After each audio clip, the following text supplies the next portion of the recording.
A estrada para a Vila das Sombras era pouco mais que uma cicatriz no mapa, serpenteando entre montanhas que pareciam engolir a luz do entardecer.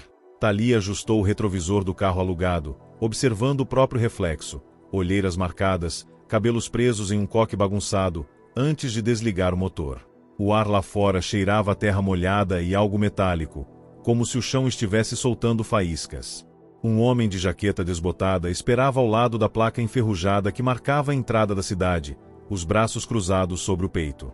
Alex, o guia local que ela contratou, tinha olhos apertados que pareciam calcular cada movimento dela antes mesmo que acontecesse. Ninguém entra no vale depois do pôr do sol, disse ele sem cumprimentar. Sua voz era áspera, mas não hostil. As regras não são minhas. Thalia assentiu, erguendo a mochila com equipamentos científicos. Explicar sua pesquisa sobre os fenômenos atmosféricos estranhos da região seria inútil. Os moradores só falavam em sussurros sobre o véu, uma névoa prateada que surgia ao amanhecer e distorcia o tempo. Histórias mencionavam pássaros congelados em pleno voo, relógios girando para trás, vozes ecoando de décadas passadas. Ela precisava de dados concretos, não de lendas. A primeira noite foi passada em uma pensão, onde as paredes pareciam transpirar umidade. Na mesa do quarto, ela desmontou o espectrômetro, ajustando sensores para captar variações de pressão e temperatura. O silêncio era opressivo, interrompido apenas pelo rangido do assoalho quando alguém passava no corredor. Por volta das 3 da madrugada, um estrondo abafado sacudiu as janelas. Thalia correu para a rua, mas não havia sinal de tempestade. Apenas o céu límpido e uma fina camada de gelo cobrindo os paralelepípedos, evaporando-se rapidamente. Alex a encontrou ali, parada no frio. Isso aqui não é normal, ela murmurou. Ele riu, seco. Normal não existe por aqui. Ao amanhecer, eles partiram para o vale. A trilha era íngreme, com pedras soltas escorregando sob as botas. Thalia carregava um gravador de áudio, captando sons que pareciam vir de todas as direções, zumbidos de frequências estranhas, estalos como galhos secos quebrando, algo semelhante a risadas distantes. Alex parou abruptamente, erguendo a mão. Espere. A névoa surgiu de repente, densa e brilhante, envolvendo-os em uma luz que não projetava sombras. Thalia sentiu o ar rarefeito, como se respirasse por um véu úmido. Seu relógio digital piscou, os números se embaralharam. Quando a névoa se dissipou, havia algo no chão, um pedaço de cerâmica rachada, coberto de símbolos que ela não reconheceu.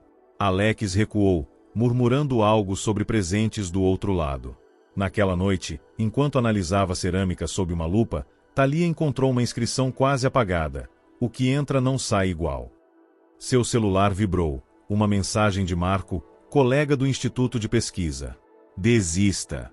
Já perdemos 2 naquele vale." Ela apagou a mensagem sem responder. No corredor, ouviu cochichos. Os moradores discutiam se ela deveria ficar. Alguns temiam que sua presença irritasse o véu. Outros viam nela uma chance de entender o que, há décadas, assombrava a cidade. No segundo dia, a névoa surgiu mais cedo. Dessa vez, Thalia foi mais fundo, ignorando os alertas de Alex. O ar ficou denso, cada passo exigindo esforço, como se a atmosfera resistisse. Formas indistintas moviam-se na periferia de sua visão, figuras humanas, talvez, ou apenas sombras projetadas pela luz estranha. Ela ativou a câmera térmica, registrando padrões de calor que não faziam sentido, vórtices alternando entre extremos de temperatura. De repente, o chão desapareceu. Ela caiu em um buraco raso, mãos afundando em terra fria e úmida. Ao seu lado, meio enterrado, estava um caderno de campo, páginas amareladas, escritas em uma caligrafia trêmula. O nome na capa era Dr. Augusto Fernandes, datado de 1972. As últimas anotações eram frenéticas. Eles não entendem. O véu não é um fenômeno. É uma porta. Alex a arrastou para fora do buraco, segundos antes da névoa se dissipar. De volta à pensão, Thalia folheou o caderno, confrontando teorias de dimensões paralelas e energia escura. Marco ligou, insistindo que voltasse. "Você não é a primeira a procurar respostas aqui", disse, a voz tensa. "Eles sempre somem ou mudam." Thalia desligou, notando que o espelho do quarto refletia uma silhueta atrás dela. Quando se virou, não havia ninguém. Na terceira manhã, decidiu adentrar o vale sozinha. Alex recusou-se a acompanhá-la, mas entregou-lhe um amuleto de pedra escura. Proteção, disse, evitando seu olhar. A névoa estava mais densa, quase sólida, e desta vez, não havia sons, apenas um silêncio que pressionava os tímpanos. Ela caminhou por horas, ou minutos, ou dias. O tempo se partia em fragmentos. De repente, viu-se em uma clareira, onde o véu formava uma cúpula translúcida. No centro, uma figura familiar, Dr. Fernandes, ou sua imagem, vestindo roupas antigas, anotando algo em um caderno. Ele ergueu os olhos, sorrindo como se a esperasse. Você também sentiu a atração, não é? Disse a voz, ecoando como se viesse de um poço profundo. Thalia quis responder, mas sua garganta estava bloqueada. O ar começou a crepitar, e a cúpula se contraiu, puxando para dentro. Acordou na estrada, ao lado do carro alugado, o amuleto de Alex despedaçado no chão. O relógio marcava a mesma hora da chegada. Na pensão, o caderno de Fernandes havia sumido. Os moradores a olhavam com uma mistura de medo e pena. Alex não estava em lugar algum. Marco apareceu naquela tarde, trazendo notícias. O instituto cancelou o projeto. Você está diferente, disse, estudando seu rosto. Thalia não soube responder. Partiu ao entardecer, levando consigo apenas o gravador, onde uma nova gravação repetia em loop. A porta se abre dos dois lados. Nas montanhas, o véu brilhou uma última vez, como um adeus. O caminho de volta para a cidade parecia mais longo do que a ida. Thalia segurava o volante com força, os nós dos dedos brancos, enquanto o gravador no banco do passageiro repetia a mesma frase em intervalos irregulares. A porta se abre dos dois lados. Ela tentava não olhar para o retrovisor, onde as montanhas já estavam envoltas em uma névoa cinzenta, embora o céu ainda estivesse claro. Marco seguia em silêncio, os olhos fixos na estrada, mas ocasionalmente lançava um olhar rápido na direção dela, como se checasse se ainda era a mesma pessoa que havia partido semanas atrás. No instituto, os corredores ecoavam com murmúrios. Alguns colegas evitavam contato visual, outros perguntavam sobre o vale, mas desistiam ao notar o vazio no olhar dela. Thalia mergulhou nos dados coletados, gráficos de pressão atmosférica que formavam padrões fractais, gravações de áudio com harmônicas que não deveriam existir em frequências audíveis. Em uma das amostras, captada momentos antes do véu se fechar, uma voz sussurrava números em alemão, 32, 9, 15, sequências que correspondiam às coordenadas geográficas da região. Dias depois, durante uma apresentação para a diretoria, o projetor travou em uma imagem, uma fotografia granulada do vale, tirada às 6 horas e 43 minutos da manhã. No canto esquerdo, quase imperceptível, uma figura escura caminhava em direção à câmera. O rosto estava borrado, mas a silhueta era inconfundível, jaqueta desbotada, postura rígida. Alex. Mas quando Thalia tentou ampliar a imagem, o arquivo corrompeu-se, transformando-se em estática.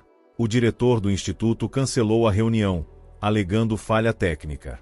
Mais tarde, Marco confessou, em voz baixa, eles sabem mais do que falam.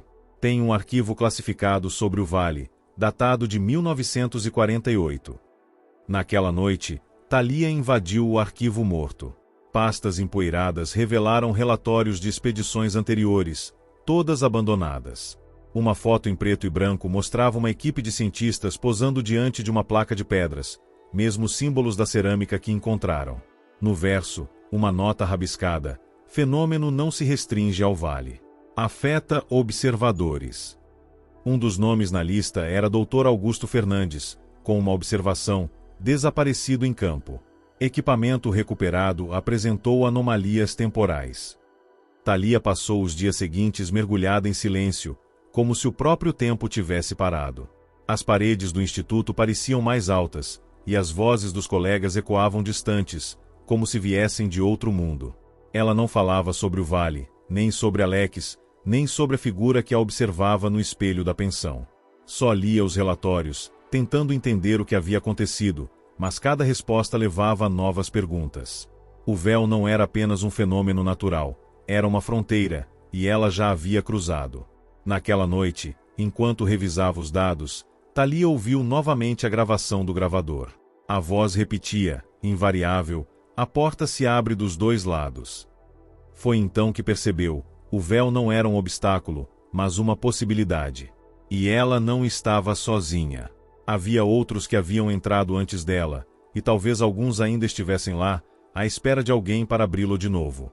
O pensamento a arrepiou, mas também a fascinou. O que seria de quem atravessava sem saber o que esperar? Ela decidiu fazer uma última verificação nos equipamentos. O espectrômetro, o gravador, até mesmo o amuleto de Alex, quebrado e inútil. Nada mostrava anomalias, nada contradizia a lógica. Mas o cérebro de Thalia não deixava de lembrar das páginas do caderno de Fernandes, das inscrições nas cerâmicas, do sorriso do Dr. Augusto na clareira. O véu não era um erro, nem um acidente. Era uma escolha.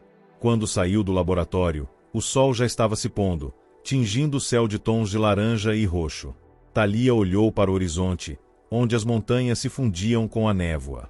Por um instante, sentiu-se leve, como se o peso do tempo tivesse desaparecido. Ela sabia que não poderia voltar, mas também sabia que não precisava. O véu ainda existia, e agora, ele fazia parte dela. Ela partiu, deixando para trás o instituto, os colegas, a vida que conhecia. No carro, o gravador continuava a repetir a mesma frase, como um lembrete. O caminho para a Vila das Sombras era longo, mas Thalia não temia mais. Ela já havia passado pela porta. Agora, só restava descobrir o que havia do outro lado.